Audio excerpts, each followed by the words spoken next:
A esta hora quiero darle la bienvenida a los estudios en Quito a Iván Saquicela, juez de la Corte Nacional de Justicia. Muy buenos días, doctor. Gracias por acompañarnos. Buenos días. Muchas gracias, señora periodista. Bueno, efectivamente se ejecutorió la sentencia ya dentro del caso Sobornos 2012-2016 y se han comenzado a dar cumplimiento a lo que esa sentencia conlleva. Pero me gustaría empezar esta entrevista, doctor, primero analizando cómo se estructuró dicha sentencia dentro de el caso que ha sido considerado emblemático en temas de corrupción acá en el país. Considero que es de fundamental importancia recordar que luego de un proceso debido, luego de que los sujetos procesales han ejercido el derecho a la defensa, que interpusieron todos los recursos que prevé la ley, como es su derecho, la sentencia ahora se encuentra ejecutoriada. Eso quiere decir se encuentra firme. Pero es importante no solo que los jueces adoptemos una decisión, sino además es fundamental que dicha decisión sea cumplida a cabalidad. Eso quiere decir que existe una fase de ejecución de la sentencia o del fallo, y esta ejecución de la sentencia o del fallo lo llevamos a cabo el tribunal de origen, es decir, el juez Iván León, el juez Marco Rodríguez y mi persona. ¿Qué se resolvió en esta sentencia y que fue ratificado en términos generales por los otros jueces de la Corte Nacional? Se declaró la existencia del delito de cohecho, la responsabilidad de quienes hoy han sido condenados, la pena privativa de la libertad a 8 años de esta pena y además la pérdida de los derechos, la suspensión de los derechos de participación, la reparación integral que tiene un componente económico y material y la reparación simbólica.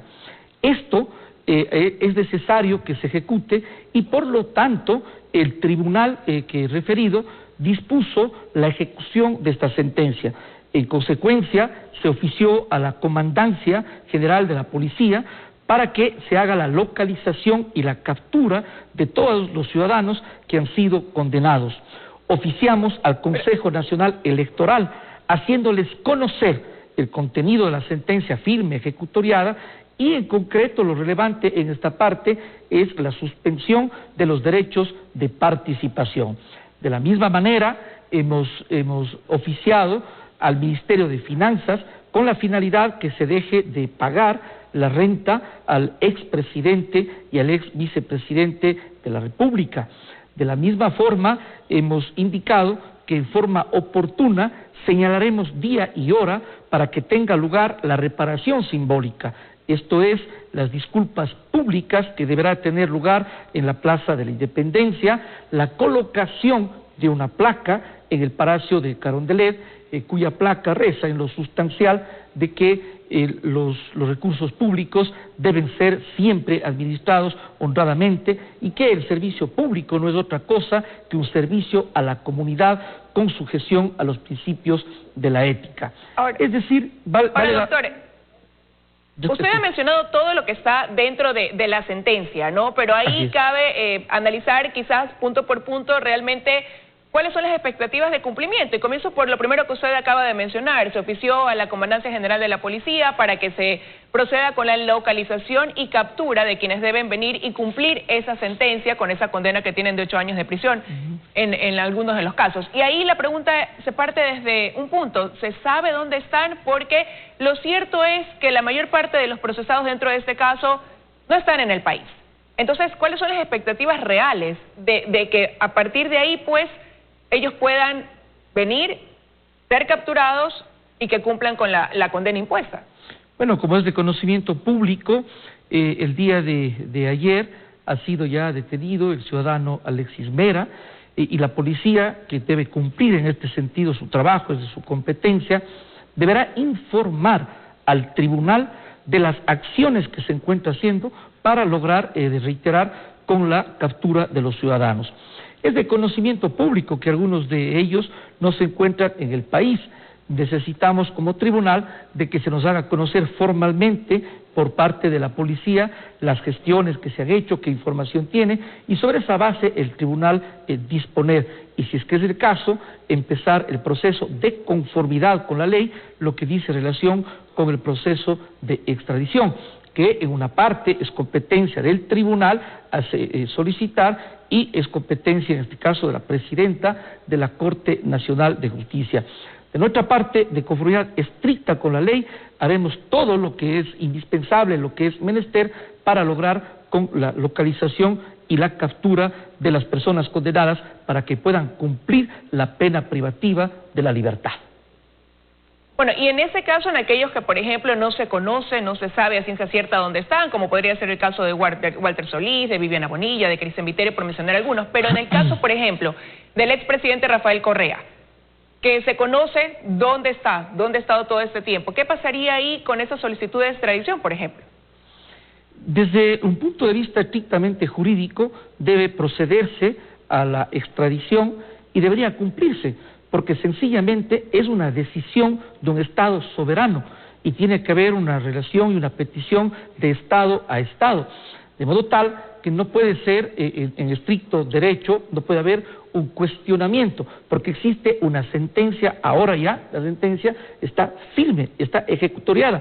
Es de reiterar que es expresión de la justicia de un Estado soberano, y eso es entonces lo que tendrá que decirse en la petición y naturalmente sustanciarse de conformidad con la ley.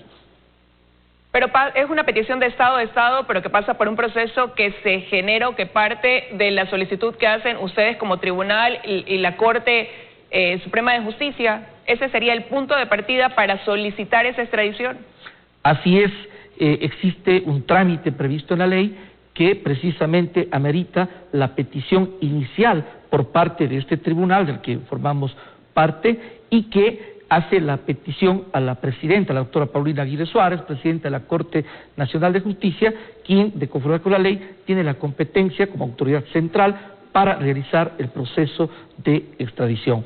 Yo creo que es algo fundamental. ¿Y eso ahí ya se lo hizo, doctor, o todavía no? El día de ayer, en el caso específico, porque se conoce el paradero donde él está. El día de ayer hubo una providencia inicial que abocamos nuevamente conocimiento como tribunal para ejecución de la sentencia y se dieron estas diferentes disposiciones que he referido.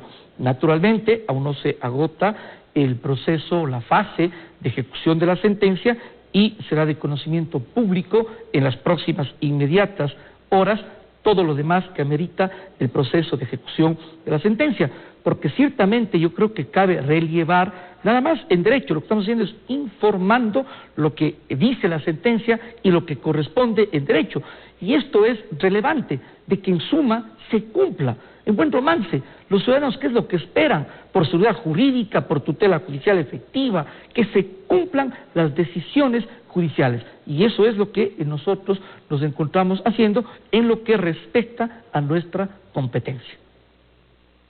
Y dentro de, de esa competencia, ya hemos hablado de lo que pasaría en el caso del expresidente Rafael Correa. Usted mencionaba lo que pasó el día de ayer con el exsecretario Alexis Mera. Él permanecía con arresto en su vivienda y ya fue trasladado a la Tacunga. ¿Qué pasa, por ejemplo, en el caso del ex vicepresidente Jorge Glass? Él ya cumple una condena en este momento y ahora pues ha sido sentenciado también a 8 años de prisión. En ese caso, ¿se suman estas condenas o pesa la reciente, ¿no?, por tener mayores años de reclusión, de prisión? Bueno, sobre esto también se debe resolver en estricto derecho. Existen normas sobre este respecto en el Código Penal, en el Código Orgánico Integral Penal, y esto lo menciono porque recordemos que este proceso, los elementos fácticos, es decir, los hechos que se suscitaron, tuvieron lugar cuando estaba vigente el Código Penal y luego también el Código Orgánico Integral Penal. Por lo tanto, el tribunal deberá decidir en derecho, como digo, en las inmediatas horas posteriores, los ciudadanos tendrán conocimiento, como es su derecho, estar informados. Es un aspecto que el tribunal aún no ha resuelto, no se ha pronunciado, mal haría en expresarlo en este momento, pero sin duda es un aspecto que tiene que ser resuelto de conformidad estricta con la ley. Bueno, y en este caso también fueron procesados empresarios, de algunos no se conoce tampoco el paradero, otros, por ejemplo, dentro de estos casos hay una persona adulta mayor que permanece en una clínica. ¿Qué pasará ahí? ¿Se mantendrá esa medida de que permanezca de esta forma, como lo ha hecho todo este tiempo, o tendrá que ser también trasladado a la cárcel? Por ello, precisamente, el tribunal lo que ha dispuesto a la Policía Nacional es de que haya la localización y la captura de cada uno de los ciudadanos condenados. Sobre la base de la información que tengamos de la policía, entonces el tribunal sabrá actuar en los casos particulares. Respecto de este último punto que usted menciona, pues naturalmente de haber una petición al tribunal deberemos resolver. Cabalmente, en la providencia del día de ayer, nosotros indicamos que los escritos que puedan presentarse por parte de los ciudadanos que hoy han sido ya condenados, el tribunal irá resolviendo, irá despachando cada uno de estos aspectos. Claro, existen normas de orden constitucional que dan ciertos tratamientos especiales a las personas llamadas en la Constitución y la ley adultos mayores. Serán aspectos que el tribunal en su momento de la misma manera sabrá resolver. Ahora, doctor, como usted ya lo mencionaba, pues esta sentencia también incluye una reparación económica, en este caso el tribunal para coautores o autores directos $778.224, mientras que los cómplices $368.632. Para eso de aquí, pues la Procuraduría solicitó ya al Ministerio de Finanzas que se abra una cuenta donde se depositen estos valores, que tienen que hacerlo porque así está dispuesto en la sentencia, y para eso tienen un plazo de 30 días. ¿Qué sucede si es que se cumple ese plazo de 30 días y no han los procesados cumplido con esta parte de la sentencia? Nos parece que esto es importante destacar para el conocimiento de las ciudadanas, de los ciudadanos que nos escuchan. El artículo 78 de la Constitución y también 78 del Código Orgánico Integral Penal dispone lo que se llama la reparación integral. Se suele hablar en victimología de que, desde un punto de vista crítico, cuestionando que antes estaba olvidada la víctima, había sido condenada al ostracismo. Hoy la Constitución y las leyes privilegian los derechos de las víctimas, que entre otras cosas significa la reparación integral. En este caso, la víctima es el Estado, y podríamos decir en definitiva la sociedad toda, que entre otras cosas tiene derecho a ser informada, tiene derecho a ser reparada. La reparación integral contiene un aspecto económico material. La sentencia, ¿qué es lo que determina? El pago de aproximadamente $15 millones, y la sentencia dispone que cada uno de los condenados paguen. ¿Qué dispusimos el día de ayer en la Providencia? De que en efecto la Procuraduría General del Estado, que es la que representa al Estado, que es la víctima de la infracción, determine una cuenta para que puedan depositar allí el dinero los ciudadanos de la reparación material. En el evento que no lo hagan, recordemos que la ley también prevé medidas al respecto. La sentencia de primer nivel, y que luego fue ratificada, dispuso el comiso de los bienes. Esta es una pena, es parte de la pena. Por lo tanto, de esa manera, comiso de los bienes de todos los condenados, tanto los funcionarios públicos como los ciudadanos empresarios privados, se puede garantizar el real pago de la reparación integral material. Esto es importante, decía, porque en definitiva esto significa que damos un mensaje al país como administración de justicia, que existe la reparación integral, tanto económica cuanto simbólica, adicional a la pena privativa de la libertad. Vale puntualizar que no son criterios de los jueces, es exacta y estrictamente lo que preceptúan las normas. Ahora, doctor, ¿y qué viene ahora, una vez que el tribunal también ha pedido a la Fiscalía que le informe cómo avanzan investigaciones, nuevas investigaciones que girarían en torno al caso de sobornos 2012-2016? Es importante determinar, hacer conocer que la sentencia dispuso que la Fiscalía General del Estado pueda abrir nuevas investigaciones. ¿Por qué? Porque de la sentencia se llega a determinar indicios, posibles elementos de otros delitos. Naturalmente, en el sistema penal ecuatoriano, la Fiscalía es la que cumple las atribuciones de investigar y, si considera que hay elementos de convicción, de sustentar una acusación, y los jueces de resolver. Nosotros lo que hemos dispuesto, por haber indicios o elementos, presumiblemente, de que la Fiscalía investigue, y por lo tanto hemos dispuesto también que se remita a la Fiscalía General del Estado copias de la sentencia, de todo el expediente, para que proceda con la investigación. Además, se ha dispuesto que informe al tribunal respecto del avance de las investigaciones. Pero claro, ya en derecho lo que se llama el ejercicio de la acción penal exclusiva y excluyentemente corresponde a la Fiscalía General del Estado, y en su momento, si es que existen imputaciones, procesos penales, corresponderá a su vez a los jueces resolver lo que en derecho corresponda. Doctor Zoquizela, quiero agradecerle que haya estado con nosotros esta mañana aquí en los desayunos de 24 horas analizando los alcances que tiene pues esta sentencia una vez que ya se ejecutorió. Muchísimas gracias por habernos acompañado. Muchas gracias, buenos días.